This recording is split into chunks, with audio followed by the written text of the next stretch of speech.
Okay, so we were discussing about the growth phenomena. तो उसमें plasticity exactly क्या है? प्लास्टिसिटी है phenomena of heterophylly. Now heterophylly ऐसा क्यों है? ऐसा क्यों होता है कि प्लांट जो है वो सिचुएशन के हिसाब से अपने लीफ के स्ट्रक्चर चेंज कर रहे हैं? ऐसा इसलिए है, means why this is happening because of the climatic condition. Yes yes ma'am, okay, I think so. वो एनसीईआरटी में एग्जांपल दिया है कि राइट, एक क्लाइमेटिक प्लांट है, कंडीशन। अगर वो मतलब इट इज एन एक्वेटिक, तो अगर वो ग्रो हो जाता है तो वो पानी के बाहर आ जाएगा जब भी, तो उसको एक अलग तरह की लीफ की जरूरत पड़ेगी। करेक्ट, करेक्ट, वो कंडीशन भी है। हैज एवरीवन सीन, ध्यान दिया है कभी कोरिएंडर लीव्स पे? आपके घर में ही मिल जाएगा आपको हाँ हाँ वैरायटीज। यस कभी कभी मैम, वो अलग कोरिएंडर अलग होता लीव्स, है। राइट, आपने कभी कभी देखा होगा कोरिएंडर लीव्स क्या होते हैं, they are very broad structured. इस तरीके से उनके ब्रॉड लीफ स्ट्रक्चर्स वो आपको कभी दिखेंगे। पहचान ही नहीं पाता कभी जब भी सब्जी लेने जाओ तो। ओके, और कभी कभी क्या होता है, you are going to find thin structure, इस टाइप के थिन हाँ स्ट्रक्चर लीफ आपको मिलेंगे। अब ऐसा कंडीशन क्यों हुआ? क्यों एक यस ही स्पीशीज जो कि एक ही जगह पे आप अलग अलग उसके टाइप क्यों देख पा रहे हो? ऐसा हो सकता है कि कभी कभी कोरिएंडर लीफ को अगर वाटर अवेलेबिलिटी बहुत ज्यादा दी गई, अगर वाटर अवेलेबिलिटी बहुत ज्यादा दी गई तो उनका जो लीफ होता है वो श्रिंक हो जाता है, यानी वो इतना ज्यादा डेवलप नहीं होता। उसका लैमिलर जो उनका लीफ ब्लेड है, that blade is going to shrink, वो इतना ज्यादा ब्रॉड नहीं बनाएगा। क्यों? क्यों नहीं बनाएगा? क्योंकि वाटर बहुत इमीडिएटली अवेलेबल है, उनको स्टोर करके रखने की जरूरत नहीं है। That is the reason. Second part, अगर वाइल्ड डेवलपमेंट, अगर कोरिएंडर लीफ को शायद उतना पानी नहीं मिला, या फिर नॉर्मल कंडीशन उनको एवरेज कंडीशन जो उनकी रिक्वायरमेंट है, एडिक्वेट कंडीशन उनको मिल गया, तो अगर ऐसी चीज हुई तो वो अपने ओरिजिनल शेप विच इज कि उनका लीफ ब्लेड का स्ट्रक्चर इतना वाइड होना चाहिए कि उनको सरफेस भी मिले for gaseous exchange, stomatal opening, and साथ ही साथ उनको क्या मिलेगा, वाटर स्टोरेज की कैपेसिटी भी मिल पाएगी ताकि वो हाइड्रेटेड रह सके। So these are the difference, इसी को बोलते हैं हेटेरोफिली। तो अगर कंडीशन है, मींस अगर एडिक्वेट कंडीशन नहीं होगा तो plants are going to change their leaf. Also development के टाइम पे जो सीडलिंग होते हैं, सीडलिंग से जो प्रीम्यूल के फर्स्ट बैचेस मिलते हैं फोलिएज लीव्स, तो उनका लीफ का स्ट्रक्चर अलग होता है, उनका कलर भी अलग होता है, दे आर लाइटर ग्रीन। जैसे जैसे वो मिच्योर होते जाते हैं वो ब्रॉड होते हैं, डार्क ग्रीन कलर के होते जाते हैं। तो जो सबसे ओल्डेस्ट होंगे they will be the darkest of colour. तो ये जो वेरिएशंस है, इसी फिनोमिना को हम बोलते हैं हेटेरोफिली। और ये जो हेटेरोफिली फिनोमिना है कि पर्टिकुलर प्लांट सिचुएशन के हिसाब से अपनी लीफ के कंडीशन को चेंज कर पा रहा है, शेप एंड साइज और कलर को चेंज कर पा रहा है, उसी को हम बोलते हैं plasticity. So along with differentiation, de-differentiation and re-differentiation, this plasticity is also one of the important part of development. इतना समझ में आया सबको? Yes, ma'am. Okay, so yes by yes definition you have to understand it. इसके बाद मैं आपको कुछ हार्मोन रिलेटेड चीजें बता रही हूँ कि एग्जैक्टली क्या क्या होगा। प्लांट ग्रोथ रेगुलेटर्स, अब कैसे वो प्लांट ग्रोथ रेगुलेटर्स आपके बेसिक प्लांट के फंक्शंस को फुलफिल करवाते हैं, उसी को हम बोलते हैं plant growth regulators. Phyto hormones भी बोल सकते हो, केमिकल कोऑर्डिनेटिंग हॉर्मोन्स भी आप बोल सकते हो। ओके, सो ये सारी चीजें सेम नाम है, रिलेटेड टू हॉर्मोन्स ओनली। अब इनके फंक्शन के बेसिस पे मैंने ग्रोथ रेगुलेटर्स बोला है, तो कहीं ना कहीं कंफ्यूजन क्या होता है कि सारे के सारे हार्मोन शायद ग्रोथ में ही काम करते हैं, मींस ग्रोथ को इंक्रीज करने में ही काम करते हैं। बट रेगुलेशन मीनिंग मॉनिटरिंग, जरूरी नहीं कि हमेशा ग्रोथ इंपॉर्टेंट है, कभी कभी डेथ भी इंपॉर्टेंट है।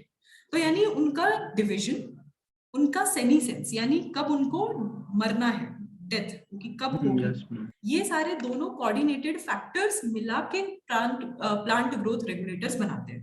तो उसी फिनोमेना के बेसिस पे ये रेगुलेटर्स दो कैटेगरी में होते हैं। ज्यादा ना हो जाए ग्रोथ, ओवर ग्रोथ भी हो सकती। करेक्ट। सो दो टाइप की कैटेगरी बन गई, पहली चीज प्रमोटर एंड दूसरी चीज है इनहिबिटर। एक तो प्रमोट करेगा इनिशियली या जहां भी रिक्वायरमेंट होगा वहां, एंड दूसरे होंगे इनहिबिटर्स, यानी जरूरत से ज्यादा ग्रोथ हो चुकी है तो now they have to kill the old tissues. तो प्रमोटर में तीन टाइप के हार्मोन्स आ जाते हैं। पहला है ऑक्सिन, ऑक्सिन का दूसरा नाम है indole acetic acid, indole acetic acid, IAA, right. Second one है जिबरलिन, ऑक्सिन के साथ काम करता है, it is one of the important parts. Auxin and gibberellin hand in hand work करते रहते हैं, so they are like Batman and Robin, उनका इस तरीके से काम चलता है। नेक्स्ट इज साइटोकाइनिन, साइटोकाइनिन है, it means a type of adenine, actually adenine derivative है। अब एडेनिन आपको पता ही है, अमाइनो एसिड फॉर्म, सो उसी का one of the derivative form, means purine pyrimidine, that you understood. So उसी प्यूरिन pyrimidine का one of the variation is cytokinin. उसके बाद fourth one and fifth one inhibitors की कैटेगरी में आते हैं, ABA यानी एब्सिसिक एसिड। अगर मैं एब्सिसिक एसिड, एब्सिजन मींस रुकना, तो ये पर्टिकुलर ग्रोथ को रोकता है, that is abscisic acid. It is also a variation of carotenoids, जो कैरोटीन कंपाउंड्स आपने पढ़े हैं, that is also the variation of carotenoids. दूसरा जो इथिलीन है, यानी लास्ट गैसियस कंपोनेंट है, it is one of the gas, ethylene gas है। ये एक्चुअली बोथ प्रमोटर भी है एंड इनहिबिटर भी है। मोस्टली इनहिबिशन में इसका मेजर रोल है, बट इट ऑल्सो प्रमोट, क्योंकि ये फ्रूट के राइपनिंग में हेल्प करता है, so it is promoting also, but it is also inhibiting the growth in future. तो ये बेसिक आपकी 5 कैटेगरीज हैं, जो one by one let's see. मेरे पास प्रेजेंटेशन है, instead of writing I thought मैं आपको प्रेजेंटेशन वाइज। और एक है ना इनहिबिशन में? नो, इसके अलावा और कौन सा? इन 5 के अलावा can you remember anything else जो मुझे याद नहीं आ रहा? If anyone can remember you can tell me, right? Okay, इतनी बात सबको समझ में आई? मैं अब इसके बाद प्रेजेंटेशन आपको शो करती हूँ। Yes ma'am. ओके, एक मिनट लिख लेना ये। Okay okay, you can write.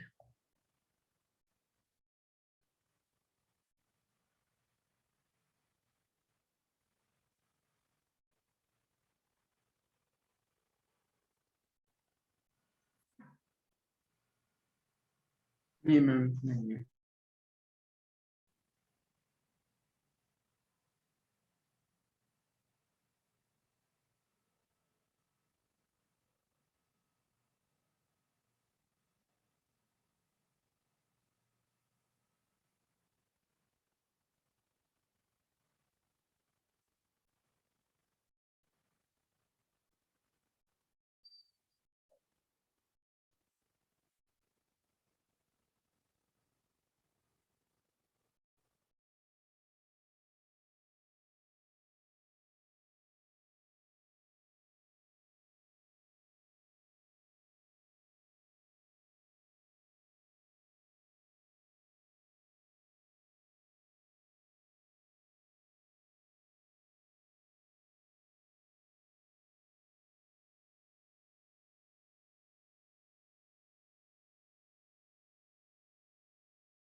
Okay, done?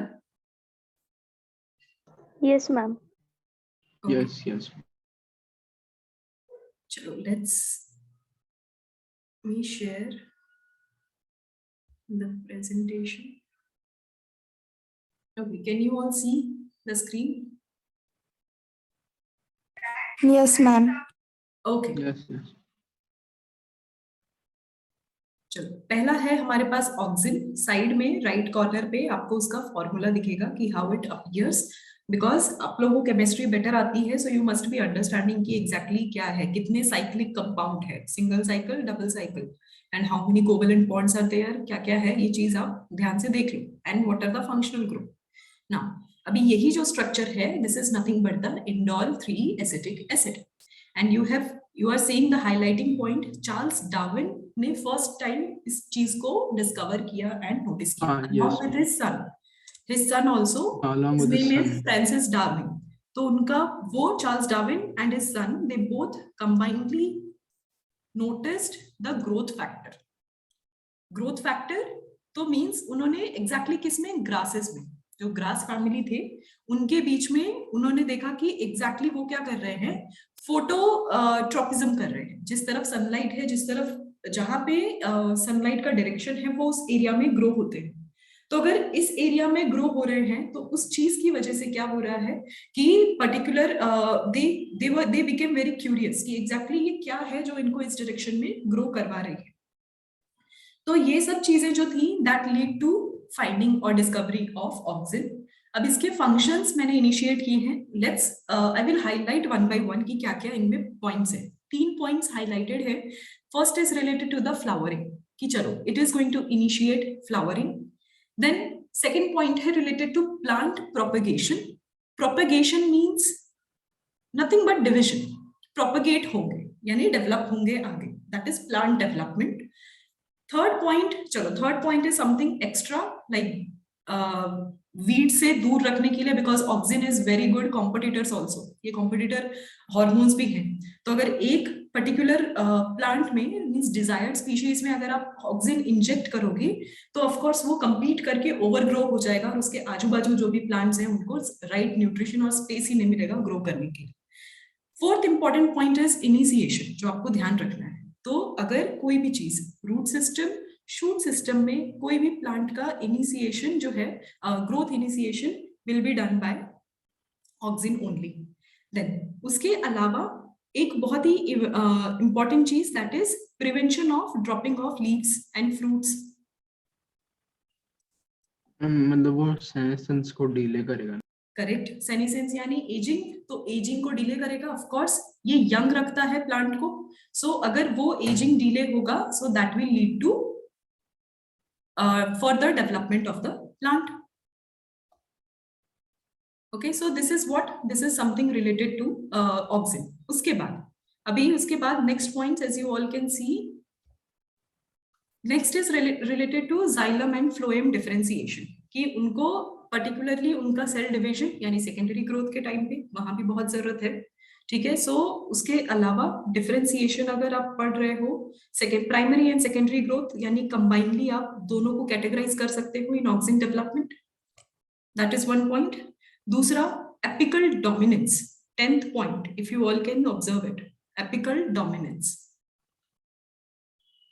Okay, so apical dominance में भी ये क्या कर रहा है, यानी टिप्स जो है वो कंटिन्यूअस इनफाइनाइट ग्रोथ करते ही रहे, वो चीजों का ध्यान रखता है ऑक्सिन। देन एक और चीज है, इट ऑल्सो प्रमोट्स पार्थेनोकार्पी। ठीक है, सो 8th point, if you'll notice, it has been written about nothing but parthenocarpy.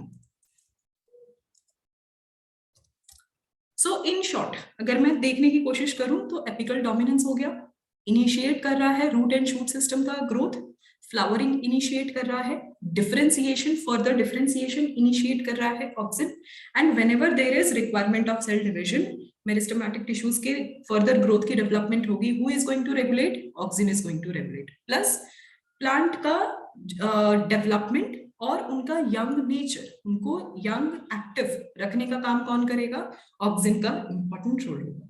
So this is about the first hormone. Next one, as I said, इसे क्या करना है, हैंड इन हैंड ऑक्सिन से related काम करना है। अब ये जो जिबरलिन था ये एक्चुअली डिस्कवर किया गया, ये एक्सीडेंटल मीन सारे के सारे हॉर्मोन्स, स्ट्रेंज चीज ये है सारे हॉर्मोन्स एक्सीडेंटल डिस्कवरीज है। Accidental, yes. आपकी एनसीईआरटी में एक बहुत अच्छा सेक्शन दिया है about discovery of hormones. Please read it, everyone read about it, discovery of hormones. उस सब चीजों में आप एक्सीडेंटल डिस्कवरीज के बारे में और उनकी स्टोरीज के बारे में पढ़ोगे. That is for you because it's like a story, you can read it and understand it also. तो वो चीज आप पढ़ो.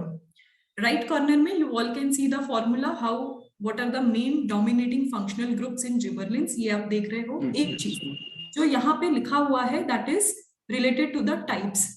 You can see there are 100 types of gibberellins. और उसी को लिखा हुआ डिनोट किया हुआ है GA12. I think 1-2 इतना ध्यान से आपको दिखेगा नहीं. I'll try to zoom it if you all can see. तो GA की इतनी सारी टाइप्स हैं. तो GA1, GA2 till 100 ये सारी चीजें मेंशन की गई हैं. Now they are basic function. Of course, auxin के साथ हैंड इन हैंड काम करना है तो इसे ग्रोथ को प्रमोट करना है. So that's why इसका बेसिक फंक्शन क्या है? The delay in senescence, उनका यूथनेस मेंटेन करके रखेगा प्लांट का. देन दूसरी चीज leaf expansion. As you all can see leaf develop तो हो गया, उसको एक्सपैंड करवाने का काम जिबरलिन करेगा. Then third point break bud and seed dormancy. जो इनिशियल टाइम पे इम्बाइबेशन अगर करवाना होगा तो वो इम्बाइबेशन के टाइम पे फर्स्ट जो हार्मोन रेगुलेट कर रहा है that is the gibberellin only. Means also auxin, but gibberellin is also involved in all the dormancy, breaking of bud system or dormancy. Then एक चीज लिखा हुआ है promote bolting. Can anyone tell me bolting का meaning क्या है as an English word?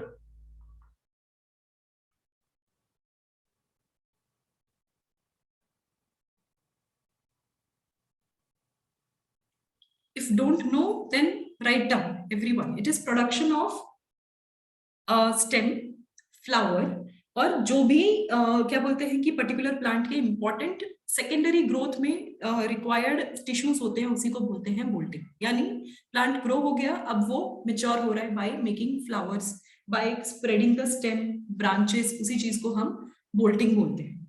So in cabbages भी ये एग्जाम्पल दिया हुआ है. इट मीन्स प्लांट में बोल्टिंग यानी उनका फर्दर डेवलपमेंट प्रमोट करने का काम जिबरलिन कर रहा है. Then एक और चीज which I am going to highlight more important than bolting is elongation. Fruits का elongation यानी उनका साइज में डेवलपमेंट. अगर वो फर्दर डेवलप होंगे तो वो किस तरीके से elongate होंगे. अलग अलग शेप्स के जो फ्रूट्स आते हैं वो उसके लिए वो यूज करते हैं. राइट. तो पर्टिकुलर फ्रूट का अपना मेच्योर्ड जो राइट साइज है, द लार्जेस्ट साइज और मैक्सिमम साइज जो अचीव करना होता है that will be done by gibberellin only. So दूसरी चीज, अभी जिबरलिन आर्टिफिशियली एग्रीकल्चरल लेवल पे बहुत ज्यादा यूज किया जाता है ताकि ग्रोथ प्रमोट किया जा सके, मींस एक्सेलरेट किया जा सके. देन जिबरलिन के इंजेक्शंस दिए जाते हैं ताकि फ्रूट एंड फ्लावर जो फॉर्मेशन है वो फास्ट और रैपिड डेवलप हो पाए. ओवरऑल अगर फ्रूट डेवलप होगा तो प्लांट का या क्रॉप का यील्ड जो है वो बढ़ जाएगा. So these are the other artificial importance जो ह्यूमन ने डिस्कवर किया while understanding all the hormonal activities. ये दोनों ऑक्सिन एंड जिबरलिन सबको समझ में आए. ग्रोथ प्रमोट कर रहे हैं in one line. Okay, let's move on to the next part, that is cytokinin. अभी साइटोकाइनिन क्या है? ये भी ग्रोथ प्रमोटर है और साथ ही साथ बट लेस एक्टिव. ये कुछ प्लांट्स में तो इतना डोमिनेटिंग भी नहीं होता ये जो हार्मोन है. सो ये इतना ज्यादा डोमिनेटिंग भी नहीं होता. कुछ प्लांट्स में ना के बराबर प्रोड्यूस होता है, बट जब भी प्रोड्यूस होगा ये हेल्प करेगा बोथ ऑक्सिन एंड जिबरलिन को फर्दर डेवलपमेंट में. Okay, so you all can see यहाँ पे क्या लिखा हुआ है. These are produced in the region where cell division occurs. But अगर cell division occur नहीं हो रहा, so they are not going to be produced. So ये important चीज. दूसरी चीज, अभी इनका बेसिक क्या है? इनका बेसिक फंक्शन है to delay the ageing. Function अगर मैं देखूं वन बाय वन इनके फंक्शन देख लेते हैं. सबसे पहले बड एंड सीड डॉर्मेंसी को ब्रेक करना है. दूसरी चीज to promote the growth.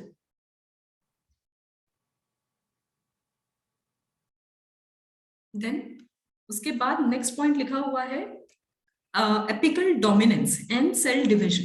Cell division को कैसे वो आगे फ्यूचर में प्रमोट करवाएगा, एपिकल डोमिनेंस में हेल्प करवाएगा, ये सारी चीजें में साइटोकिनिन का हेल्प लगता है. दूसरी चीज, आप लोगों ने हमेशा Fourth point is more important. You are seeing what it is written कि keep flowers fresh. तो ये इंपॉर्टेंट पॉइंट है. तो जो आप फ्लावर्स देखते हो उनका ब्यूटीफुल कलर, ब्राइट कलर वो प्रोमिनेंट होता है. कभी कभी लीव्स में भी आप देखते हो कि उनका ग्रीन कलर काफी फ्रेश लगता है. सो वो जो फ्रेशनेस मेंटेन करवाया जाता है by taking of right amount of water, means proper hydration की वजह से ही फ्रेशनेस मेंटेन हो पाता है. एंड पिगमेंट इनहेंसमेंट, सो ये सारी चीजें जो हो पाती हैं that is because of the cytokinin. Then दूसरी चीज इंपॉर्टेंट है that is lateral shoot growth. Lateral shoot growth का मीनिंग क्या हुआ? Secondary growth. सो जो सेकेंडरी ग्रोथ होगा उस टाइम पे इंपॉर्टेंट है साइटोकिनिन का presence. That is one. Then बाकी सारे एज यूजुअल बाकियों की तरह जो भी इंपॉर्टेंट फैक्टर्स हैं जैसे कि डिले एजिंग और सेनेसेंस. एंड देन बेसिकली क्या करेंगे कि यंग जो यूथफुलनेस है प्लांट की वो मेंटेन करवाएंगे, सेल डिविजन करवाएंगे, डोरमेंसी ब्रेक करेंगे. सो ये बेसिक एज यूजुअल ऑक्सिन और जिबरलिन के ही पॉइंट्स हैं. साथ ही साथ जो एक्स्ट्रा पॉइंट आपको बताया दैट इज फ्रेशनेस जो मेंटेन करवा रहे हैं which is not there in auxin and gibberellin. Okay. Then एक 9th point, it is important. Everyone please read, तब आपको शायद समझ में आ जाएगा. I am highlighting it. क्या लिखा हुआ है? Formation of new leaves and chloroplast organelles. तो यानी अगर न्यू लीव्स की रिक्वायरमेंट है वो जजमेंट प्लस उनके उन पर्टिकुलर लीव्स में या पेरेन्काइमेटस टिश्यूज में कितना क्लोरोप्लास्ट ऑर्गेनल होना चाहिए, उन सब चीजों की मॉनिटरिंग कौन करवा रहा है? साइटोकाइनिन करवा रहे हैं.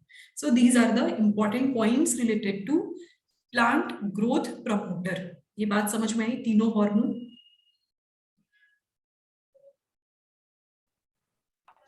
Yes, ma'am. ओके. अब प्रमोटर समझ में आ गया तो इनहिबिटर क्या करेगा? अब तो इजी हो गया. इनहिबिटर अब क्या करेगा? First one is acid, right. अब वो क्या करेगा? डेथ कॉज करवाएगा या सेनेसेंस कॉज करवाएगा. जहां भी ग्रोथ, अनवांटेड ग्रोथ है उसको स्टॉप करवाएगा. सो इसका मेन काम क्या है? ग्रोथ का इनहिबिशन. कि फर्दर सेल डिवीजन अगर स्टार्ट करवाया ऑक्सिन ने तो उसको स्टॉप करवाएगा एब्सिसिक एसिड. दूसरी चीज इसके फंक्शंस में की तरफ अगर आप ध्यान दोगे, it has been written stimulates closing of stomata in epidermis. So closing, stomatal closing को कौन प्रमोट करवाता है? Abscisic acid. Yes, ma'am. Okay. Then seed maturation. Second point, maturation. हमेशा डिवाइडिंग मोड में तो प्लांट नहीं रहेगा, उसको मैच्योर होना जरूरी है. एंड दैट यू नो, अगर जिस मोमेंट कोई भी ऑर्गेनिज्म, और प्लांट ले रहे हैं तो प्लांट ही समझते हैं, अगर वो मैच्योर होगा तो उसकी गिनती शुरू हो जाएगी कितने दिन उसको जीना है. जब तक डिवाइडिंग फेज में हो then you are infinite level पे आप डिवाइड करते जा रहे हो. बट जिस टाइम डिविजन छोड़कर G0 फेज में अपना फंक्शन परफॉर्म करोगे उस टाइम पे क्या होगा? उस पर्टिकुलर सेल की एजिंग स्टार्ट हो जाएगी. So that is what the function of ABA. Then inhibits plant metabolism and seed germination. तो जो सेल्स एज्ड होते जाते हैं, जैसे टाइम गुजरता जाता है उनका मेटाबॉलिज्म रेट डिक्रीज होने लगता है. ओके. सो वो चीज करवाने में मेन रिस्पॉन्सिबल कौन है? Abscisic acid. Then abscission, regulating abscission यानी बुढ़ापा. प्लांट में जो बुढ़ापा आएगा वो किसकी वजह से आएगा? Because of ABA. और अगर किसी कंडीशन में, अनफेवरेबल कंडीशन में अगर प्लांट को डोरमेंसी अचीव करनी पड़ रही है, okay, for the survival purpose, वहां पे भी ABA का बहुत इंपॉर्टेंट रोल है. अगर वो डेथ नहीं करवा सकता बट डोरमेंट तो करवा ही सकता है. इसीलिए ABA को पहले एज अ डोरमेंट बुलाया जाता था. बाद में उसका केमिकल कंपाउंड पता चल गया तो एब्सिसिक एसिड कहने लग गए. उससे पहले उस हार्मोन को डोरमेंट कहते थे. Okay. So these are the basic functions. Then one more point, 5th point, to regulate the dropping of fruit. कि वो जो पर्टिकुलर फ्रूट है उसे राइप होके किस मोमेंट पे ड्रॉप कर रहा है. रीजन क्या है? वो फ्रूट जो है जब तक अटैच रहेगा प्लांट के साथ तब तक क्या होगा? एनर्जी का इस्तेमाल होता रहेगा, वहां पे मेटाबॉलिज्म होता रहेगा, जाइलम, फ्लोएम सब कुछ एक्टिवली पार्टिसिपेट करेंगे. और ABA का काम क्या है? ये सारे पार्टिसिपेशन को कट करना है. तो कट ऑफ करवाने के लिए वो क्या बोलेगा फ्रूट को कि अब तुम्हारा काम हो गया, नाउ गो. सो अब वो चीज क्या होगी? इसीलिए वो fruit after certain time drop हो जाता है। तो वो ड्रॉप हो गया, तो ड्रॉप होने के बाद क्या होगा, डिटैच्ड हो जाएगा कंप्लीटली प्लांट से, एंड उतना ही वर्क और एनर्जी सेव होगा प्लांट का। सो सेविंग में बहुत इंपॉर्टेंट रोल है ABA. So that's how they are inhibiting all the growth. Okay, everyone understood? Yes, ma'am. एक और Yes, ma'am. Yes, yes, ma'am. Because of this thing they are also known as stress hormone. क्यों बोल रही हूँ stress hormone? क्योंकि अभी हमने क्या वर्ड यूज किया, डॉर्मेंसी।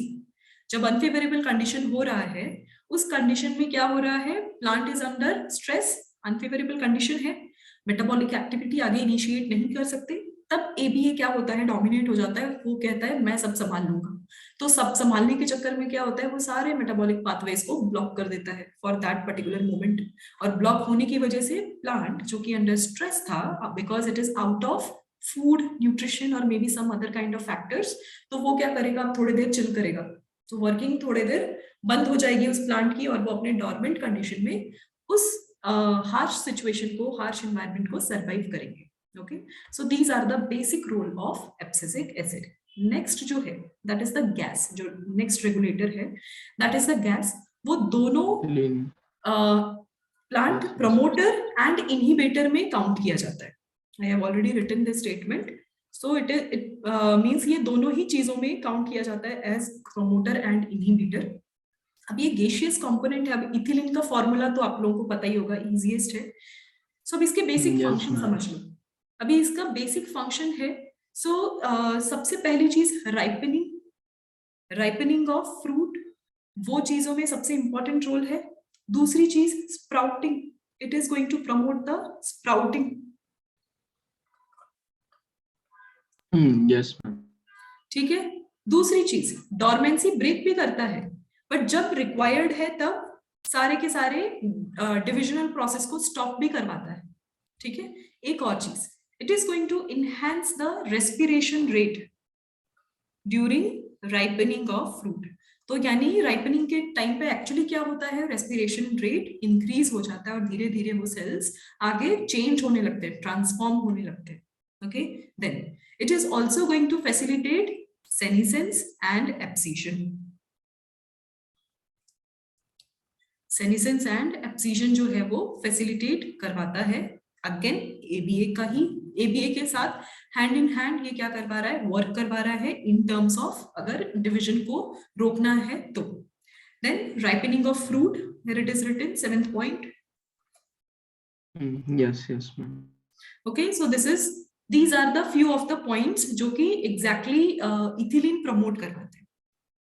ठीक है। 8th पॉइंट एक बार रीड करो everyone, what it has been written कि growth of seedlings and swelling of the axis in dicot seedlings.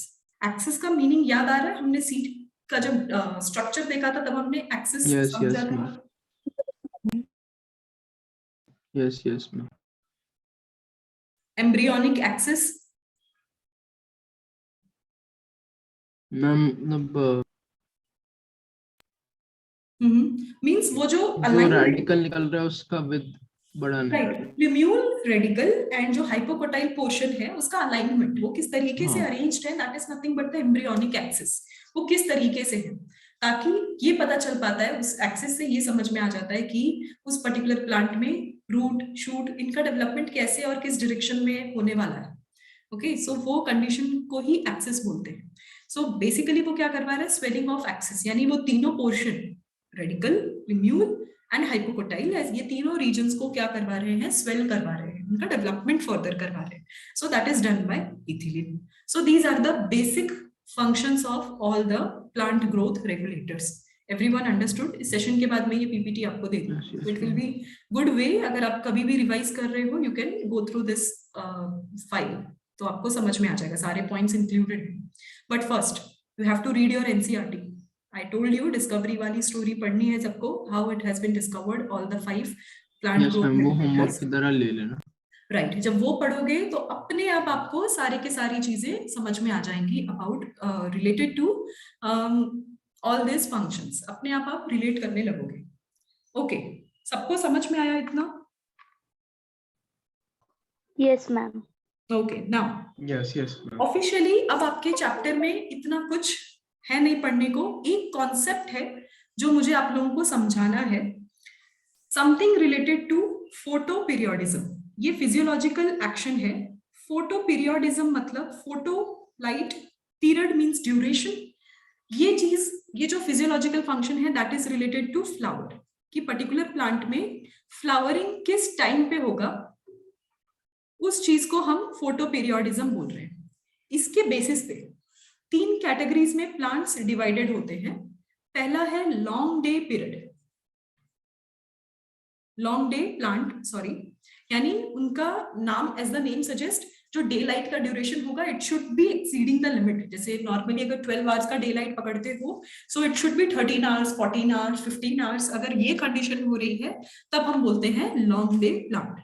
Similarly क्या होगा, शॉर्ट डे प्लांट, और एक होता है न्यूट्रल डे प्लांट, यानी इनको फर्क नहीं पड़ता लाइट कब हो रहा है कब नहीं हो रहा है, उनका जब मेच्योरेशन होगा, जब उनको सिग्नल मिलेगा, they are going to flower. ये चीज है as the name suggest. So अगर एक पर्टिकुलर लिमिट से ज्यादा एक्सीड होगा, so day light duration should exceed the limit. तो ऐसी कंडीशन हुई तो उसको बोलते हैं लॉन्ग डे प्लांट। यहां पे opposite, day light duration under the limit, बहुत ही कम है, थोड़े दिनों के लिए, या short duration you can say. तो अगर ऐसी कंडीशन है तो short day plant. Neutral day plant यानी doesn't matter, all possible periods. yes ma'am. So that is the neutral day plant. Some examples, अब देखो, लॉन्गर डे अगर होगा, मोस्टली इक्वेटर पे होता है लॉन्गर डे, ट्रॉपिकल एरिया में होता है, यानी समर सीजन, और ऐसे एरिया में समर ज्यादा रहता है, लंबे देर तक रहता है, तो ये समर प्लांट बोल सकते हो इनको। Example I am going to give radish, ठीक है, मेज, wheat, these are the spinach, these are the basic example of long day plant. अगर मैं शॉर्ट डे प्लांट के बारे में बात करूं, एग्जैक्टली इनका एग्जाम्पल है sugarcane. So now you can relate कि पर्टिकुलर क्रॉपिंग उसी सीजन में क्यों होती है, बिकॉज ऑफ दिस फिनोमिना, उनकी physiology of flowering. Tobacco, strawberries, hill stations में जहां पे सर्दी होती है हमेशा स्ट्रॉबेरीज वहीं पे होती है, yes, yes. ठीक है। There is one flower, chrysanthemum, याद आ रहा है? Yes ma'am. Yes, Okay, ma'am. this flower is also grows in winter season. और न्यूट्रल डे प्लांट यानी किसी भी टाइम पे, जैसे कुकुम्बर, सनफ्लावर, साल भर मिलती है, राइट, वो अवेलेबल होते हैं, इसीलिए सस्ते भी होते हैं। जो चीज महंगे हैं, ऑफ सीजन मिल रहे हैं, महंगे हैं, मतलब उनको स्टोर किया गया तभी वो महंगे। जैसे अभी अगर आपको आम मिलेगा कहीं या मैंगो जूस मिलेगा तो वो बहुत महंगा मिलेगा, बट समर में बहुत सस्ता मिलेगा, क्योंकि उनको स्टोर करके जबरदस्ती विंटर तक उनको रखा गया है। बट जो चीज पूरे साल सस्ती होती है, like cucumber, sunflower, sunflower is also, sunflower का ऑयल इसीलिए सस्ता होता है और एवरीवन यूजेस इट, ठीक है। देन टोमेटो, बहुत कम ऐसा होता है अगर वाटर की वजह से अनटाइमली बारिश हो तभी टोमेटो क्रॉप अफेक्ट होता है, not because of the weather, okay. Tomato, then cotton also, these are the plants जो कि न्यूट्रल डे प्लांट है। Any kind of photoperiod में वो ग्रो कर सकते हैं, मीन्स फ्लावर को ग्रो करवा सकते हैं। So this is about photoperiodism. ये बात समझ में आई? Yes, ma'am. yes ma'am. Okay, एक लास्ट और, यस, मैं चेंज नहीं कर रही, लास्ट कॉन्सेप्ट में आपको बताती हूँ, that is vernalism. Photo means physiology of flower में ही पहला था फोटो पीरियोडिज्म, यानी light dependent flowering in plant, that is photoperiodism. Next is vernalization. Vernalization अगर हो रहा है, it means it is temperature dependent. So अगर लो टेम्परेचर में फ्लावरिंग हो रही है, उन प्लांट्स को बोलते हैं वर्नलाइज्ड प्लांट, या उस फिनोमिना को बोलते हैं वर्नलाइजेशन। अब एक क्वेश्चन आप लोगों के लिए, just look into the above chart. अब बताओ इनमें से कौन सा वर्नलाइजेशन में हेल्प करेगा, इनमें से कौन सा पीरियड वाला प्लांट? Short day plant. तो जो विंटर प्लांट है, इसको हम विंटर प्लांट भी बोल सकते हैं।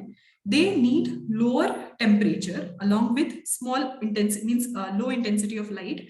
उसके साथ साथ लोअर टेम्परेचर की रिक्वायरमेंट होती है for flowering of that particular plant. तो जो एग्जाम्पल यहाँ पे है वही एग्जाम्पल वर्नलाइजेशन में भी आपको समझ में है। So this was the end of this chapter. Everyone understood? Yes yes Yes, ma'am. अब क्या करना है, जो होमवर्क दिया, रीड एवरीथिंग। होमवर्क कुछ नहीं दे रही, अब पूरा एक बार एनसीईआरटी आपके लेवल पे देखो।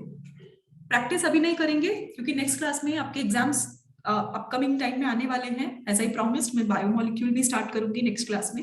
सो कल बायोमोलिक्यूल में स्टार्ट कर रही हूँ। सो मैं अभी इसका क्वेश्चन प्रैक्टिस अभी के लिए होल्ड कर रही हूँ, but today after the session everyone आज के आज ही ये पूरा का पूरा कॉन्सेप्ट पढ़ लो और समझ लो, ताकि आपके पास सारी चीजें हो पाए। मीन्स अभी समझ में आ जाएगा तो डाउट आएगा तो आप मुझे टेक्स्ट कर दोगे। बहुत दिनों के बाद पढ़ने बैठोगे तो पूरा ही चैप्टर भूल चुके होगे। सो समझ में भी नहीं आएगा, अंडरस्टैंडिंग भी नहीं आएगी इस चैप्टर की। ये सारे Ma'am, what is epinasty?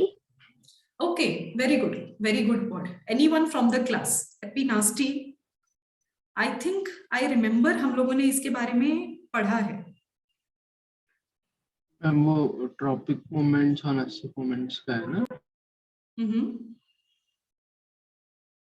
एपिनास्टी basically बच्चे बेंडिंग, जो पर्टिकुलर वही मुझे भी वही लगा। बेंडिंग इन डाउनवर्ड डायरेक्शन, अगर वो लोअर बेंडिंग हो रहा है दैट इज नोन एज एपिनास्टी। वो बेंड करता है टुवर्ड्स सन या टुवर्ड्स उसको जहाँ पे पानी मिले, ऐसे ऐसे। Right, depending on the factors, different factors के हिसाब से पर्टिकुलर प्लांट जो ग्रोइंग फैक्टर्स जो हैं, जो हमने कंडीशंस देखे, तो वो जो कंडीशंस है उसके बेसिस पे अगर प्लांट सर्टेन डायरेक्शन में मूवमेंट कर रहे हैं दैट इज योर एपिनास्टी। मोस्टली हम बेंडिंग वर्ड यूज करते हैं, एपिनास्टी को कॉमन वर्ड बेंडिंग भी बोल सकते हैं, डिपेंडिंग अपॉन फैक्टर्स। अगर ग्रेविटेशनल है तो डाउनवर्ड डायरेक्शन, वाटर है तो दूसरा वाटर का डायरेक्शन। ओके, चलो नेक्स्ट क्वेश्चन समीक्षा का है। What is asters in cell division? बच्चे if you can remember, mitosis के प्रोफेज में हमने देखा था कि जब spindle fiber and centrioles develop होते हैं दे फॉर्म एस्टर। एस्टर का मीनिंग है स्टार लाइक स्ट्रक्चर, ठीक है? तो स्टार लाइक स्ट्रक्चर क्यों बना लेते हैं? दिस इज द एस्टर जो मैंने बनाया है, यानी ये सेंट्रियोल और स्पिंडल फाइबर सेल के ऑपोजिट पोल में अपने आप को एंकर करवा लेते हैं। एंकरिंग मींस एक साइड ऐसा होगा जहां पे वो अपने पोजीशन को एस्टेब्लिश कर चुके होंगे, तो वो एस्टेब्लिश्ड जो पोजीशन होता है, अब यहां से लॉन्ग स्पिंडल फाइबर्स जो हैं वो इलोंगेट होंगे और क्रोमोसोम से अटैच्ड होंगे ताकि फ्यूचर में उसी क्रोमोसोम को सेपरेट कर लिया जा सके। Okay, so this is about cell division. Samiksha, आप सिन्नर के बैच में हो और विच बैच? मैम, सिन्नर की बैच। सिन्नर के बैच में हो, सो आप बोर्ड की क्लास अटेंड कर रहे हो? हाँ, यस मैम। सो मैं वहीं पे सेल डिविजन ही तो स्टार्ट की है मैंने। Okay, try to focus on that class, आपको सारे डाउट्स क्लियर हो जाएंगे। ओके, वहां पे अभी हम सेल डिविजन ही कर रहे हैं। So ask your question, cell division से रिलेटेड क्वेश्चंस उस क्लास में आप पूछ सकते हो, ठीक है? और गो थ्रू द सेशन, बार बार वो सेशंस देखो, आपको समझ में आ जाएगा। ओके, चलो, this is it for the chapter. I have to go now. Bye everyone, I have another class. Take care, see you tomorrow. Bye ma'am, thank you. Bye ma'am, thank you ma'am.